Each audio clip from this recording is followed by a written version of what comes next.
జగనన్న పాల వెల్లువ కింద పాల సేకరణపై ప్రత్యేక దృష్టి పెట్టాలని అనంతపురం జిల్లా కలెక్టర్ గౌతమి అన్నారు. ఆత్మకూరు మండలంలోని వడ్లపల్లి, పంపనూరు తాండాల్లో ఏర్పాటు చేసిన ఏఎంసీయూలలో జరగనున్న జగనన్న పాల వెల్లువ కింద చేపడుతున్న పాల సేకరణను జిల్లా కలెక్టర్ పరిశీలించారు.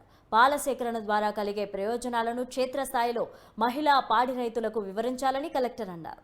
అయితే ప్రైవేట్ డైరీలకు పాలు పోయడం ద్వారా ఎంత ఆదాయం వస్తుందో అమూల్కు పాలు పోయడం ద్వారా అంత లాభం వచ్చింది అనే తేడాను పూర్తి స్థాయిలో అర్థమయ్యేలా వివరించాలన్నారు. ఇందులో ప్రమోటర్స్ కీలక పాత్ర పోషించాలని ఆమె అన్నారు.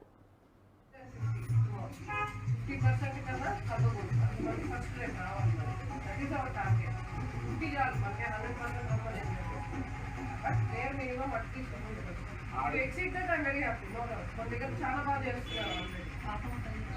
కొంచెం బాగా చేస్తున్నారు. అది ఎక్స్ప్లెయిన్ చేయండి సార్.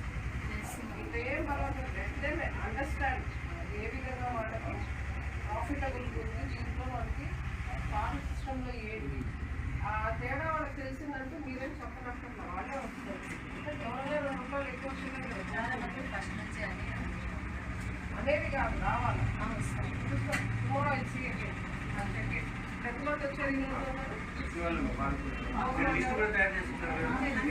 ఇక్కడ పిఎంజీ లోన్స్ మా సర్పంచ్ వాళ్ళందరూ ఒక 30 దాకా ఇప్పించారు మేడం. పిఎంజీ లోన్స్ 30 మంది రేపు ఒక్క తారీఖు నుంచి ఇస్తామండి మేడం. ఇంకా ఒక 20 ఇప్పుడు చేపిస్తున్నాం మేడం. అది కూడా మళ్ళీ